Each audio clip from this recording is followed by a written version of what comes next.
been almost 20 years since I had my last cigarette. For a long time, I was certain that I'd never have one again. I never stopped wanting them, though. Tonight, I'm ending my long wait. I'm finally going to smoke a cigarette. I suspect this one really will be my last one ever, so before I do, I want to relate what happened. It started in an alley behind a 7-Eleven. I was 14 and hanging out with my friend Derek, who was 16 and looked old enough for the store clerk to sell him cigarettes. I'd been smoking for almost a year at that point. My parents had caught me just a week before, which is why I was smoking behind the 7-Eleven now. They'd cut off my allowance and thrown out the pack I had at the house, which was a hefty financial hit for a 14-year-old. "Go get my soda from the car," said Derek. As far as last words go, they were pretty lame. I trotted off around the corner, then realized I needed his keys. I spun on my heel to ask for them. In that instant, Derek exploded. It was horrifying. One second, Derek was standing there, cigarette to his lips, taking a deep drag. Then, he was just gone. Nothing but a whispered blast of red mist. It coated the brick wall and spattered over my face, stinging my eyes. I could taste the coppery flavor of blood. A man stood there where Derek had been. He was taller and slimmer than Derek had been. He wore a neatly tailored black suit, covered now in a fine mist of gore. He shook himself like a dog, sending red spatter in all directions, where it joined the rest of Derek on the asphalt. It was a practiced gesture. He was not at all surprised to be lightly coated in blood. I, on the other hand, was still standing with one hand on the corner of the building, mouth agape. My cigarette dangled limply from my other hand. Even with the blood on my face, I had no understanding of what had just happened. I remember thinking that maybe Derek had transformed, like in Power Rangers, except instead of turning into a cool warrior, he'd changed into a lawyer.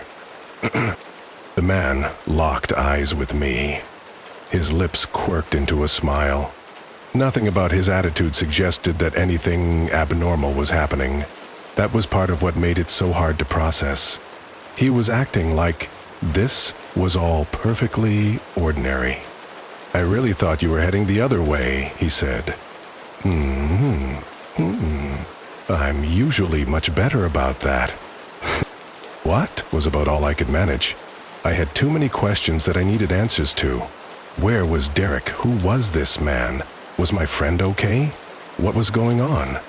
"Weaknesses are such a complication," he said. He took a pack of cigarettes out of his jacket pocket, tapped one out and lit it. "Friends, though. You can trust a friend with secrets. Are we friends?" I don't think I managed any sound at all in response to that. The entire situation was surreal. I had to be dreaming. The man put the cigarette to his lips and breathed in deeply. In one swift motion, the entire thing burned to ash, all the way back to his mouth. The man himself burned away at the same time. The disintegration started at his feet and sped upward, consuming his legs and torso, and finally his head. The thin cylinder of ash, all that remained of the cigarette, dropped to the blood-soaked ground.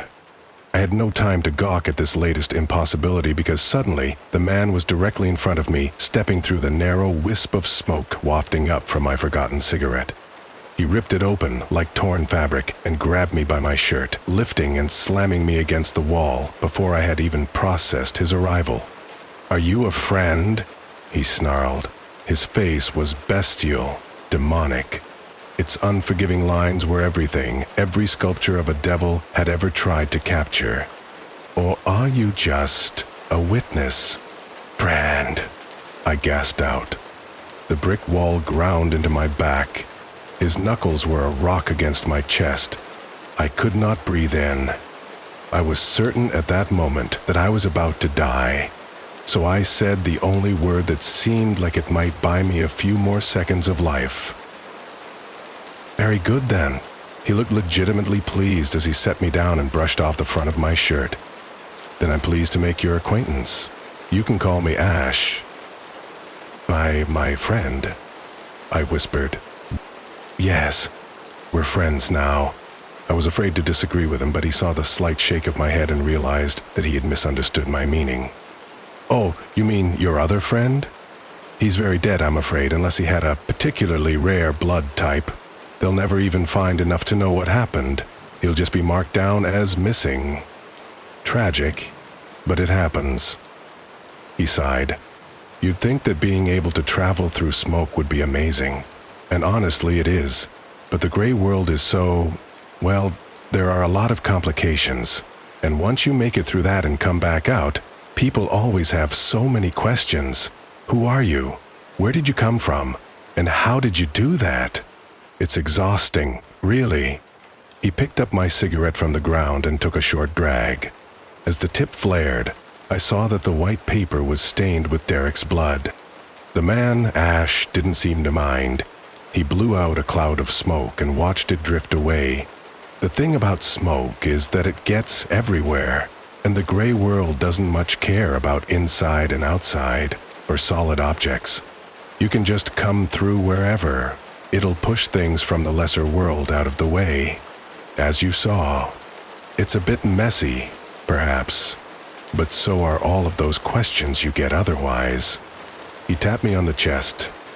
"You don't ask a lot of questions. I like that about you. It's why we're friends. Keep that in mind." Ash reached into his jacket pocket and I flinched backward. I was certain in that second that he was going to shoot me. I don't know why, after everything I'd seen, I thought he would do something as prosaic as that. I think it was just my mind trying to translate the overwhelming threat into something I could recognize. He didn't pull out a gun. Instead, he took out the pack of cigarettes I'd seen him use earlier. He pressed it into my hand. "Here, a gift from a friend. If you ever need me, just light one up. I'll be there before the smoke clears. Don't hold it in too long, though." He smiled and winked, as if what he'd said was funny instead of a deadly threat. As if I hadn't just watched him detonate my friend for the sake of convenience. As if I had any doubt that he'd do the same to me if it suited him. I said nothing, though. I just stood there and stared as he breathed in the last of my cigarette, just as I had seen him do before, burning the entire thing at once, and himself along with it.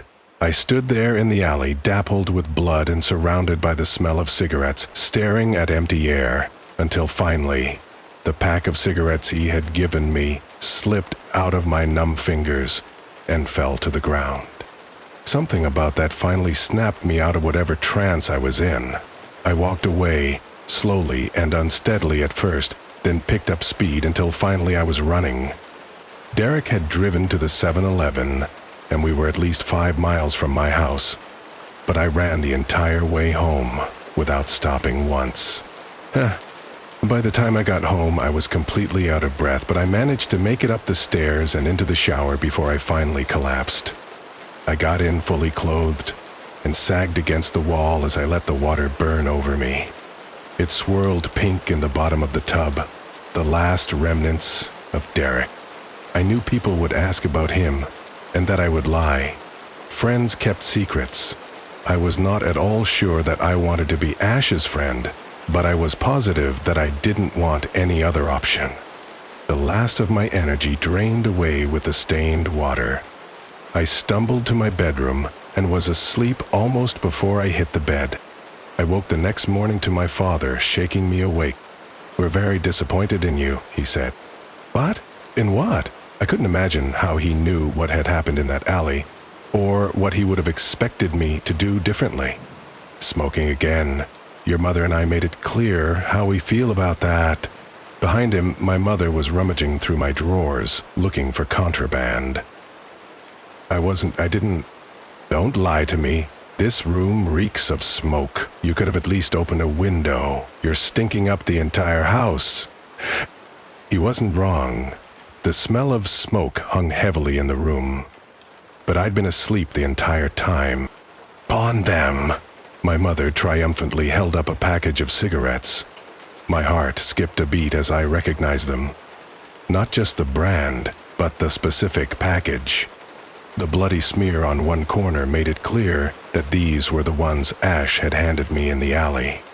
My father frowned. "All right, we're going to try a little aversion therapy.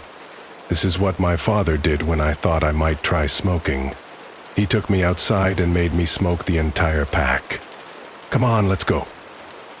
No, I panicked at the idea. Smoking even one cigarette would be foolhardy. The entire pack? Breath after breath of smoke in my lungs. I might as well throw myself out the window right now. "You're the one who wanted to smoke, so come on, let's do it." I screamed. I cried. I flailed. My father ignored it all and dragged me downstairs by the arm, the dreaded cigarettes clutched in his other fist. I begged and pleaded as he sat me down on the porch. I clenched my lips and turned my head away as he tried to put the cigarette in my mouth. I think he still thought I was just throwing a tantrum about being caught, until he struck a match to actually light it. And I threw up all over his shirt. He dragged me back inside with a disgusted look on his face. As we passed my incredulous mother, all he said was, "I think he's learned his lesson." The worst part was, I hadn't. I wasn't going to smoke a cigarette, obviously, but I still wished I could.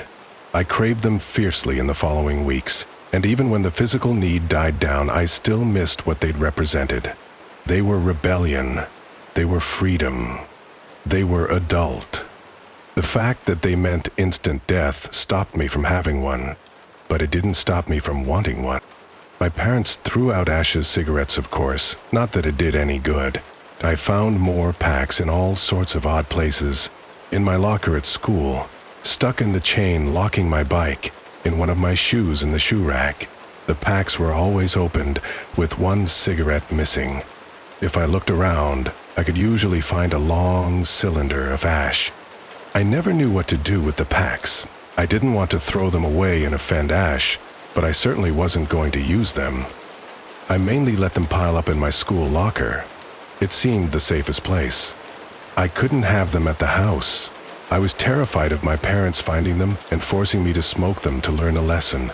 It wasn't just that I didn't want to die. I wanted my parents to stay safe. I knew how Ash felt about witnesses. Every month or so, I'd see Ash, usually from some distance away. He'd step out of a doorway and catch my eye as he exaggeratedly shook red droplets from his hands. He'd take a cigarette from a pack and tilt it toward me in an obvious gesture of offering. I'd smile and shake my head. We were friends, after all. I had to look friendly. This was all a game to him. It was obvious that he knew he held all of the power. Playing along kept me alive, though, so I performed my role. "I never see you smoke anymore," he said one day when he'd actually come close enough to talk. "Don't you trust me?" "Of course I do," I lied. "But you said the gray world is complicated." "It is." His voice held the slightest edge of menace. He didn't like where I was directing this. I bailed out. "I just like things uncomplicated." "Smart," said Ash. He tapped me on the chest, his usual gesture of approval. I didn't like how it resonated in my lungs. I think he knew that. "You should do something with those cigarettes I bring you, though. Give them to your friends." None of my friends smoked. I'd cut ties with everyone who did. It probably would have been fine to hang out with them in groups, but I couldn't stop picturing ending up alone with one of them one day, even briefly, and seeing them light up a cigarette and then burst, just like Derek had. There would be nothing but the mist, and Ash laughing about it. I did start giving them away, though. I gave a pack to a homeless man who asked me for change one day. It wasn't really on purpose. He asked for money, I patted my pockets, and I'd found the pack earlier that day and still had it on me. His eyes lit up when I handed it over. "Thanks, man," he said. I hoped he got to enjoy them. I tried not to think about Ash. I saw him again a few weeks later panhandling on the same corner. It gave me hope and a huge sense of relief, but also allowed me to give myself permission to hand out the other packs. He'd made it. After all, it wasn't a death sentence. I could keep myself safe from Ash's potential wrath without sacrificing anyone else. Necessarily. I still didn't give the packs to anyone I knew. I'd give them to clerks at gas stations or coffee shops. When I got older, I'd give them to people at bars. Most folks accepted them when I told them I'd quit and was getting rid of the rest of the pack. It was true enough. No one ever asked how long ago I'd quit. Every pack held that nicotine temptation. It was made worse by the fact that I couldn't possibly have one. Ash wouldn't have spent years keeping cigarettes tantalizingly in front of me if he wasn't waiting for me to slip up. Every pack was a sweating stick of dynamite, ready to explode. Just like Derek. I don't know how many people I killed over the years. Looking back, I can admit that that's what I was doing. Ash dropped off a pack or two every month, so call it 20 a year. That's 400 people I handed live grenades to, all without a word of warning. They were all smokers anyway, and there was nothing special about the cigarettes Ash brought me. They were all sorts of brands, all types. He could go through any smoke. They weren't in any more danger than they had been before I gave them the packs.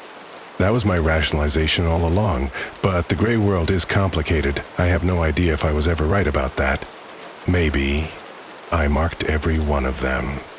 It doesn't matter much now. Ash is dead.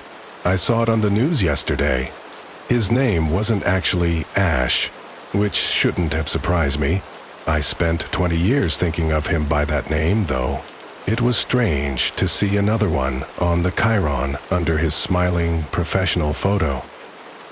He was the CFO of a cigarette company, which is why his murder made the news. They said he'd been stabbed and that police were looking for any information. They didn't provide so much as a sketch of the assailant, which meant that they had nothing at all. They didn't show the body, obviously, but I wonder what the stab marks looked like. Were they normal, or was there something odd, like perhaps they'd come from the inside? I don't know. I don't know anything about the gray world. I never asked a lot of questions. Friends didn't do that sort of thing. Not friends who wanted to stay alive. But I do know that this wasn't a random mugging. This had something to do with the gray world. When I saw the news, my first thought was, I'm free. My second thought was, I can have a cigarette again. The thought hit me like a bolt between the eyes.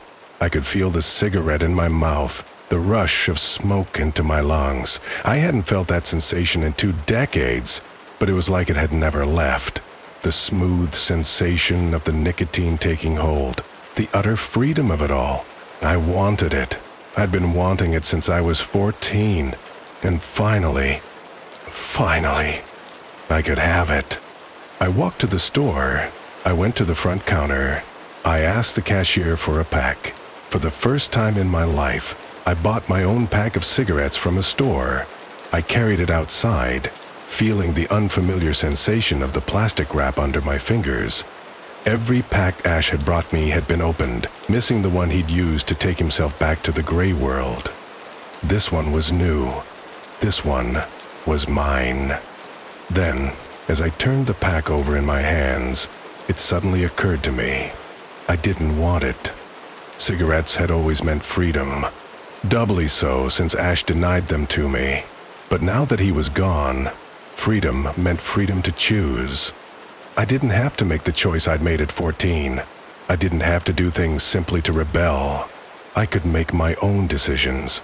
I was free to do whatever I wanted. I threw the pack in a trash can, unopened. I walked home, feeling lighter than I ever had. I entered my house, flopped down on my couch, heaved a huge, relieved sigh, and saw the pack of cigarettes on the end table. There was a note on these. It said, "To Ash's pet." Pet is the right word. We were never friends. In all those years, he never even asked my name. I was just a thing he kept around for his amusement. And now that he's gone, it seems that whoever killed him is planning on cleaning house. I could still run, of course. I could start a new game and try to amuse whatever new thing is out there. I could stay alive a while longer, probably. I think instead, I'll have that cigarette that I've been waiting for all these years. I'm going to light it, I'm going to savor it, and then I'm going to breathe the smoke in and hold it in my lungs for a long time. I suspect for the rest of my life.